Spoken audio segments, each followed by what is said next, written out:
Pinupuri ka namin, O Diyos, Ama, Anak, at Espiritu Santo.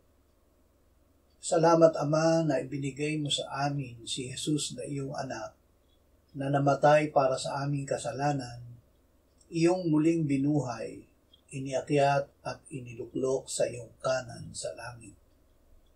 Salamat na ibinigay mo sa amin ang iyong banal na Espiritu, at sa pamamagitan niya ay ibinuhos mo ang iyong pag-ibig sa aming puso. Ama, ikaw ay nasa iyong anak, at ang iyong anak ay nasa iyo. Dahil kami ay nasa iyong anak, kami rin ay nasa iyo. Isinusuko namin sa iyo ang aming buong pagkatao upang makapamuhay sa araw na ito sa kapangyarihan mo. Amen.